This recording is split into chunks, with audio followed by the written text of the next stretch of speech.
I'm Jason Epperson. This is RV Miles, and today we're going to talk about planning a trip to national parks in an RV.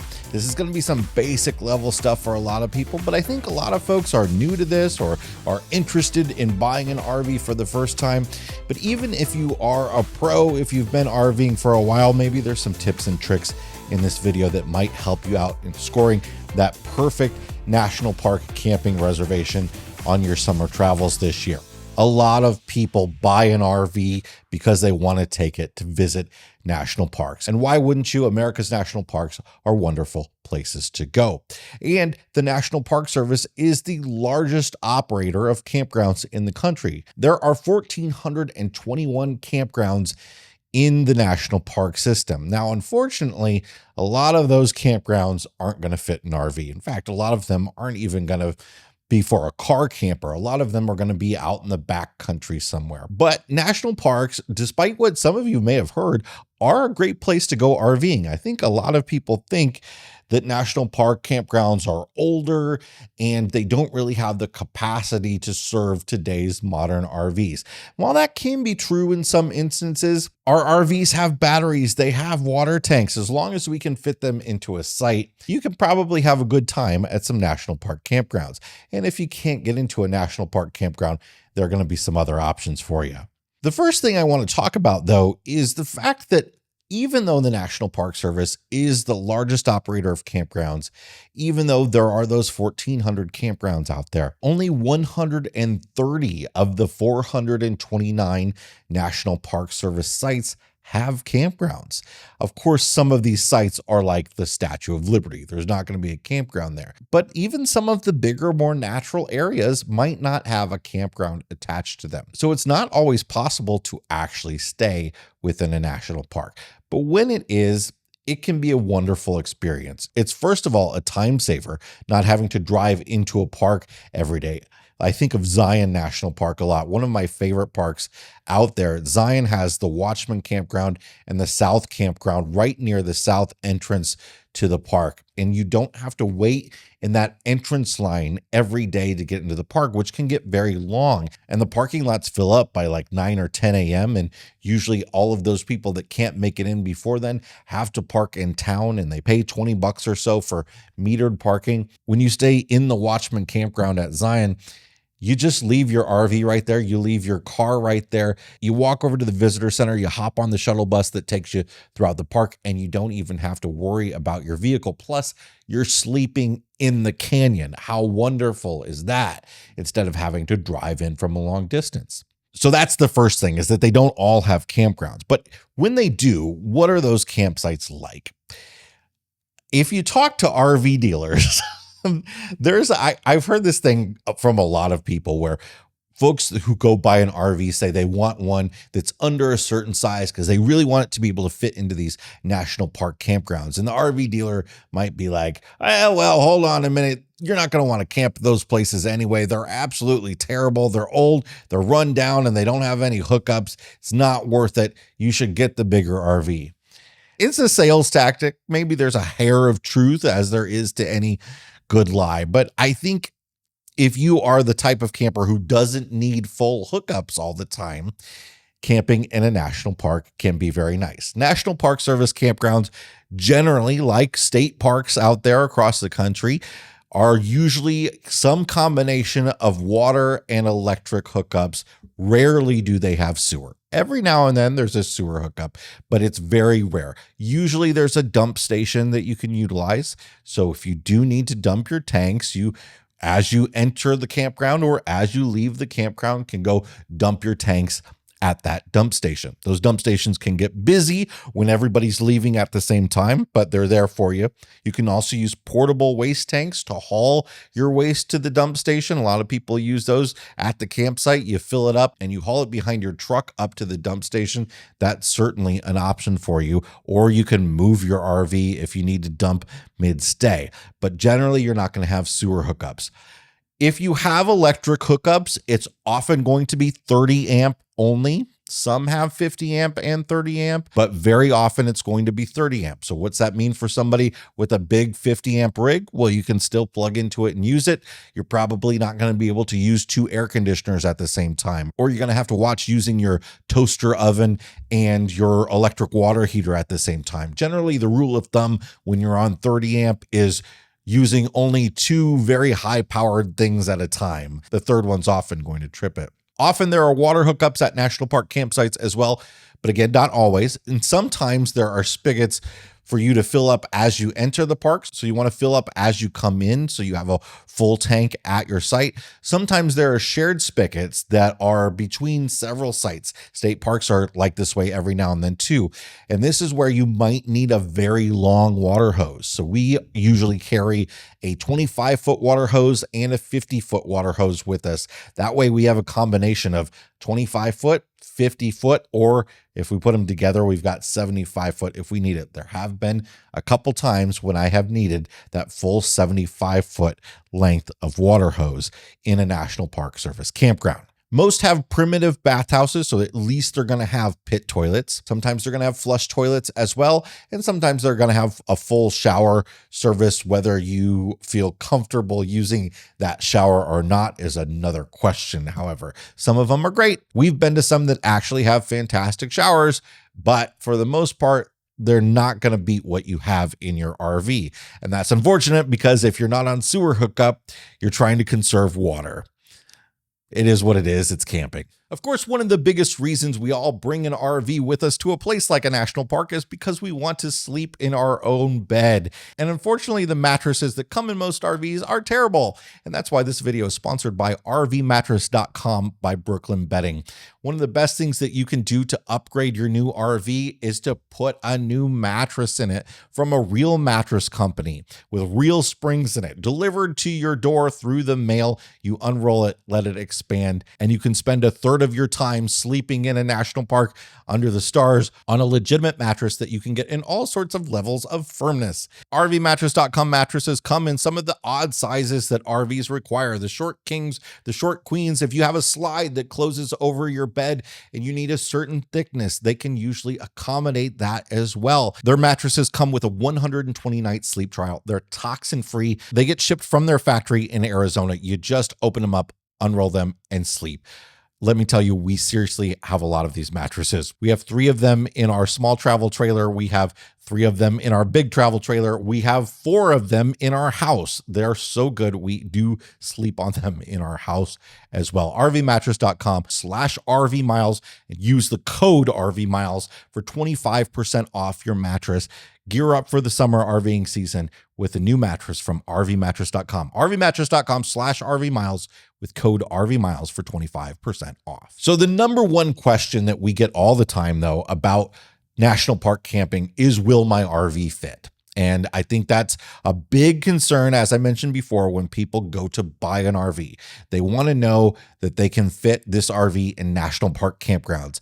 And somehow, some way, this magic number has been settled on. And I really feel it's only happened within like the last 2 years, where we have collectively decided that 35 foot is the magic number for national park friendly rigs. And in fact, you'll see RVs advertised as national park friendly often if they're under 35 foot in length. That's really a broad generalization and kind of meaningless.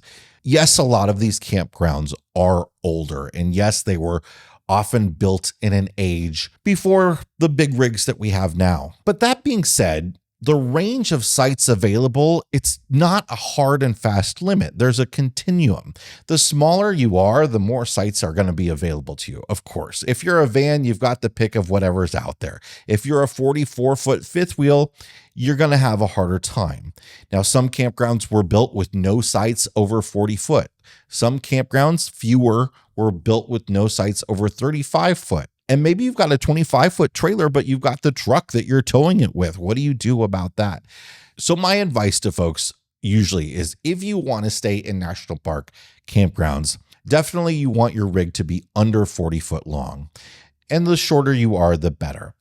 Yeah, 35 foot is going to get you into a lot of places. You know what's going to get you into a lot more? 25 foot. We've been traveling around in our 25-foot Ibex travel trailer for the past year, and it has gotten us into some really great small campgrounds in national parks like Olympic National Park. We went to Olympic National Park and stayed at a campground where, frankly, we had to cram ourselves in the site, and we were only 25 foot in length. But we've crammed ourselves into sites no matter how long we were, whether we were in the 25-foot RV or our 36-foot travel trailer or our 43-foot fifth wheel or our 38-foot school bus. There are the sites that are available, and there are some that you're going to have questions about whether you're going to fit or not, and you're going to have to make a determination on doing that. Now, I'll give you a few tips on determining whether you can stay in a certain site. We have generally become a lot bigger risk takers when it comes to the length of the site in our time as RVers. So with our 43-foot fifth wheel, if a site says it's 42 foot, we're probably going to give it a go, to be honest. We'll never pay attention to the length of our truck. Usually the truck you can park next to the trailer, or you could park it horizontally in front of the trailer, or worst case scenario, you have to park it at an auxiliary parking spot, which we've done many, many times, and it's really not that big of a deal. But the first thing we do when we book a national park campsite is we try to find imagery that's going to show us whether we're going to fit in that site. Luckily, the nice thing about booking most national park campsites is you can choose your site. And often on the website, there are photos of that site so you can see. They've been really good about adding more and more photos of the sites out there. If that doesn't work for you, you can also go onto something like Google Maps and look at the satellite view, and you can zoom in to see what the satellite view is. Actually, recreation.gov, where you book most National Park Service campgrounds, has satellite view integrated into it now. So you can get a view of the site. And what's that view going to tell you? Well, it's going to show you, perhaps, hopefully, if there's any overhang possibility. So if you have a big 43-foot fifth wheel like us, maybe it's got 10 feet or so behind the rear axle to the rear bumper. So sometimes you can pull your trailer so that the back wheel is at the back of the site. There have been times that we have parked a very large rig into a very small site. For instance, our 38-foot school bus had quite the overhang off the back. And one time we were at a campground with a site labeled as 25 foot long. We happened to be nearby and able to go look at that campsite, but we measured, we walked it out, and found out that we would actually be able to fit our bus into that 25-foot site, even though it was 38 foot long, because of the amount of overhang room in the back. But you can't count on overhanging, because sometimes there's going to be the power pedestal back there, or a tree, or there's going to be some other obstruction like a fire ring that doesn't allow you to overhang off the back. Some parks might even have rules about whether you're allowed to overhang off the back or not. But usually you're allowed to do it, and you can look at places like Google Maps to get a good idea. There's another website out there called campgroundsviews.com that does 360-degree tours of different campgrounds across the country. They've been building up and adding more and more of these tours. You can go there and you can actually sort of drive through the campground and see the sites themselves and see if you're going to have room to overhang. See if you're going to have room to park your truck on the left or the right of your trailer. See if you got that extra space that maybe the numbers listed on the website aren't telling you about when it comes to the actual length. I can tell you that for the most part, the length of the site that is on the website, on recreation.gov or wherever, when it tells you that length, usually that's the length of just the parking pad. And if that parking pad is on an angle and has a short side, usually it's going to be the shorter length. It's not always true, and it's not always accurate. But if you can look at the site in advance and get a better idea, perhaps you can know whether you're going to fit or not. Another thing I really like to do is go onto some of the campground review websites like campgroundsreviews.com, and you can actually go through people's text reviews that they actually type in, not just like the star ratings and stuff. Read the ratings, or sometimes there's a search function. People will even list the site number that they stayed at. So you might even get some information about a site number that way. You can also find out whether there's cell service and from what company. And you can use that satellite view too to see if there's going to be some good open space for Starlink, or if you have solar and you want to charge up through your solar. Sometimes that satellite view can help you with those things as well. Now, if the website lists a hard limit for the length of your RV, so say it says no RVs over 40 foot in length, do pay attention to that. You might even find sites in that campground that are longer, but usually if they're saying they have a hard limit, no RVs over 40 foot or 35 foot or whatever it is because of the roads to get into the campground. And the roads might not allow you the twists and turns to actually get around and through places. Sometimes there's height limitations as well, so make sure to check those. So as I mentioned before, the main place you're going to go to look for a campground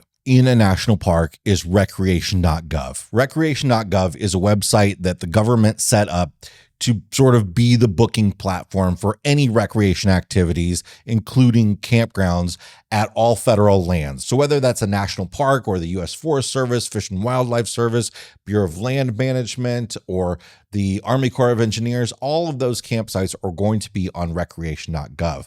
And they've been really good over the last few years about putting a lot of detailed information about a given campground in there. And it's a great website too. A lot of people have some issues with it, and that's understandable, but I prefer it over a lot of other campground booking sites because you can do really interesting things like put in the state of Utah and say that you definitely want electric hookups and your date range that you're traveling. And you can just see what's available in the entire state instead of having to look at every single campground to see if electric sites are available or whatnot. You can also look at calendar views, which show you a date range. So you might not have exact dates that you're traveling, but you know you want to stay at a certain park for 7 days. You can look through and see when there might be 7-day windows available and check that site to see if it's a length that works for you. That can be really helpful if you are somebody like us who tends to be a little bit more flexible with their travels and has a little bit more room. Also, one of the issues in recent years has been how booked some of these campgrounds are and how hard it is to get into them. But I got to tell you, people cancel all the time. So you can go on and keep checking and seeing if something is available. Or there are also several companies out there that do alert systems that will alert you if a campsite becomes available. Now recreation.gov actually has that built right into the software. So you can find that information out right on recreation.gov. Now, the challenging thing about booking campgrounds, especially when you're trying to book a very popular one, is that the campgrounds throughout the national park system have different rules about when they are available for booking. So some of them, it might be a 6-month rolling window. So you can book 6 months in advance, for instance. So what happens is 6 months out, you can book your, say, 7 days worth of camping if you're going to camp for 7 days. But you go to do that at 12:01 a.m. On your 6-month date, and all the sites are booked up, or most of the sites are booked up. How in the world does that happen? Well, the thing is, people can book 14 days at most of these campgrounds. So what often people do, the trick they have figured out, and I'm going to tell you this, and you're going to use it. I don't like telling you it because it games the system a bit, but the fact is that everybody else is doing it. And this is just kind of the way that you have to do it. So what you do is if you need to book a 7-day window or a 3-day window, whatever it is, count back 14 days from your last day and then count 6 months back from that. That's when you start booking, and you're going to book that 14-day window. You're going to book the whole thing, and then you're going to go back and cancel the days that you don't need. Do it right. You can do it right away. You can do it out. You can book at that moment and go back 5 minutes later and cancel the dates that you don't need. But that's how it works. Because if the window is 6 months, you can book 14 days past that window And that's what everybody else is doing. Now, there are lots of people that are looking for these campsites. So it's not just that. There are also lots of people doing it. And the rolling window thing isn't the only way this works. Some campgrounds open up for, say they're open up just for the summer, or they have a season from like April to October. Some campgrounds will open up that entire season on January 1st. And there's no consistency really over the national park system over that. So you're just going to have to sort of pay attention to the rules. If you want to get into a specific campground, go on recreation.gov or go to that national parks camping page and get all the information about that so you can know how you're going to have to book. And then if you don't get those sites, book somewhere else and sign up for those alerts and hope something opens up for you. Unfortunately, in the day and age that we're in, everybody is booking well in advance. Some people I know are booking well over a year out. They have their travels really well planned. That's never been us, but we've had to become more and more like that because there are fewer and fewer first come, first serve sites out there. And the ones that are reservable, which is most of them, are less and less available. Now, if it is last minute and you are going to arrive at a national park, you can count on the website being a little more accurate than it used to be. It used to be that online reservations might shut down 48 hours in advance or 24 hours in advance. It's becoming more up to the minute. So you can actually look on a travel day often and find a site available. It used to be even just like a year ago, some campgrounds you couldn't do that at. Now, the sites on recreation.gov are sites that are operated by the National Park Service. There are other campgrounds that are in national parks that are owned by the National Park Service that are operated by concessionaires. And these are often the most popular campgrounds at some of the most popular national parks, like Fishing Bridge at Yellowstone is an example. Fishing Bridge is it's essentially an RV park. It's a full hookup campground right in the middle of Yellowstone. In fact, it's a fantastic place to stay in Yellowstone. Because if you don't know, Yellowstone is huge. It's a giant figure-8 road. It would take you the whole day to drive the whole thing. So it's great to stay in the middle of the park so you can have access to that northern loop and to that southern loop, and Fishing Bridge is a great option for that. There are other campgrounds in the park as well, but they're not going to be full hookups. If you stay at Fishing Bridge or a couple of the other campgrounds, you're going to have to go through a concessionaire. Xanterra is the one at Fishing Bridge, but there are others out there. Concessionaires are a third-party company that operates campgrounds and lodges and all sorts of other stuff like canoe rentals and things like that. So sometimes you are going to have to go to a different website or call a different company to make a reservation. And unfortunately, often these places are a bit more expensive than your standard national park campground, and a lot of the discounts that are available out there usually don't apply to the concessionaire run campgrounds. Often you also can't select your site. You give them the length that you are and they will assign you a campsite, and that's how it works. Okay, let's talk for a minute about actually visiting the park. National parks sometimes charge an entrance fee. They don't always charge an entrance fee. I think only about 180 of the 429 different sites actually charge an entrance fee. Some of them are free to get into, but if they do charge an entrance fee, it's usually going to be in the $20 to $40 per carload range. And a carload is up to 4 adults, and children are always free. And on average, I'd say they're usually about $35 for a carload to enter a national park. And that entrance fee is usually going to be good for up to a week. You will have to pay that on top of your campground reservation. Your campground reservation does not get you into the park as well. If you're going to visit more than 2 or 3 national parks that charge over the course of the year, it's well worth it to get the annual pass. So for $80, you can get the America the Beautiful Pass, which gets you admission, again, a carload up to 4 people, and children are always free, into a national park for the course of the year. And in fact, it's actually kind of good for 13 months because it expires at the end of the last month. Now, that pass doesn't give you any discounts on camping or anything like that. It just gets you admission into the parks.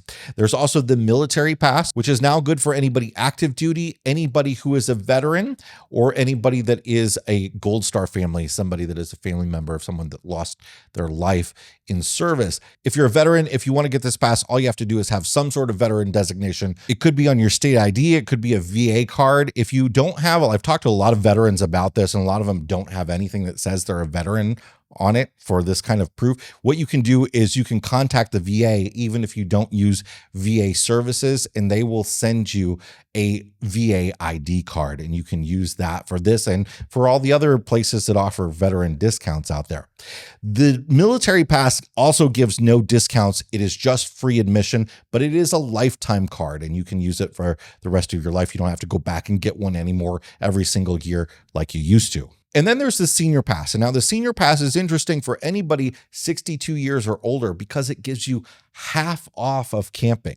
So you can pay $20 a year for a senior pass or $80 lifetime. You can actually stack them up and turn them into a lifetime if you can only afford $20 a year, or if you only want to go to national parks this year and then 3 years from now, and just keep those cards because you can turn them into the $80 one, the lifetime one. This pass gets you into the parks, but it also gets you half off of camping and half off of things like tours. So if you're at Mammoth Cave and want to do a cave tour, you get half off. If you're a couple or a family and more than one of you are over 62, you're going to each want to get one if you're going to do things like tours, because the tours are only going to give you half off for that single person. And also is half off of things like boat ramps and picnic shelter fees and all that sort of stuff. And the last one I want to talk about is the Access Pass. The Access Pass is available to anybody with a disability. It does not have to be a mobility disability. It can be a mental disability, it can be any permanent disability. It doesn't have to be something that qualifies you for accessible parking. It's any disability. If you have one, you get a free Access Pass, which gives you access for a carload up to 4 people for the rest of your life. And it gives you half off of camping, and it's totally free. No charge at all. Now, you can get any of these passes online at store.usgs.gov. You're going to have to pay a $10 fee when you do that. You can just buy them at the park. Go to the first park you get to, buy one there. It's really quick and easy, and that's the best way to do it because all that money stays in that park anyway. If you have questions about passes, there are actually some other passes available, including like the volunteer pass. I've got a whole video that I'll link to in the description talking about all the different passes available to you out there. Now, the next thing I want to talk about is park entry reservations. This might be something that you've heard a lot about over the last couple of years. The National Park Service at some of the more popular national parks that have challenges usually with parking areas has tested out different ways to do timed entry reservations. And really what the goal of this is to space out throughout the day and throughout the week when people arrive. Because what happens at a place like Arches National Park in Utah, for instance, is there's a limited number of parking in the park. And after about 10 a.m. or so, all of those parking spots are full. And people would just, in the past, would just start driving around looking for a parking spot and never get one. And it just become a giant traffic jam. So what had to happen at Arches 100 days a year, 100 days a year, the park would close to new entries around 10 a.m. or so until later in the afternoon when some people had left. The timed entry system allows them to tell people, okay, you can come in at 7, you can come in at 9, you can come in at 11, you can come in at 1 o'clock. And that allows it to space people out throughout the day. And it also allows people to know if they're heading on vacation that they're actually going to be able to get into the park, which might not have been the case before. So a lot of people have issues with this. They're working on it. They're trying to figure out making it equitable and fair. Now, there are not that many parks that have this. So it's basically going to be Mount Rainier, Yosemite, Arches, Glacier, and Rocky Mountain. What they have done is opened up a window. So again, you have to, at a certain day, just like campgrounds, you have to go on and try to reserve one of these spots, and they charge you like $2 to do it. If you don't get one, there are usually last minute reservations available the night before or 3 days before, something like that. It depends on the park. So you want to go to that park's website and get all that information. So don't be afraid of these park entry reservation systems. I think a lot of people are concerned that the parks are just going to be so busy, so it turns them off of them altogether. And that's fair if that's you, but actually it's improving a bit some of the issues with overcrowding in some of these very popular national parks. Of course, there are lots of national parks, And there are lots of national parks. We hear about the overcrowding all the time, but there are lots of them that are not overcrowded. They're not super busy. If you want to get away from people, go to some of the less popular ones. I guarantee you're going to have a wonderful time with fewer people around you. Okay, I have just 2 more tips for folks visiting national parks. These are really big things that I think a lot of people don't think about, especially this first one. We run a Facebook group called America's National Parks. It has about 100,000 members, and we get new people all the time planning their big road trips to national parks. And they have 10 days or so to go through Colorado and Utah, Nevada, whatever it might be. They'll often share an itinerary, what they're planning to do in the Facebook group, and ask for feedback on it. Often it'll be, we have 10 days and we're going to visit 12 parks. Is this feasible? And my answer is always absolutely not. You're going to spend your entire time driving, especially if you're in an RV. It takes a lot longer in an RV to get places. The turns take longer. The merges take longer. The pulling into the campsites and the finding parking, it all takes longer. So take your time. There's often national forest land surrounding lots of national parks that have even more campgrounds available, and maybe even some boondocking if you want to do some dispersed camping, which generally isn't allowed in national parks. And of course, usually there are commercial campgrounds right outside too. Sometimes you're going to spend a pretty penny for them, but that might be all that's available. And sometimes the amenities are fun. Sometimes it's nice to have laundry, and sometimes it's nice to have full hookups and be able to shower after a full day of hiking every single day. We all get stinky and it's nice to shower up. So consider staying outside of a national park. Those are my tips for visiting national parks in an RV. If you have any questions, I'd love to help you answer them in the comments, or go visit our America's National Parks Facebook group. It's a great place to get lots of advice for visiting any national parks from folks that have actually been to them, even are at them currently, and you can get that current information. It's really great. Thanks a lot, everybody. Hit the like button if you got something out of this video. Subscribe if you want more like it, and we'll see you next time.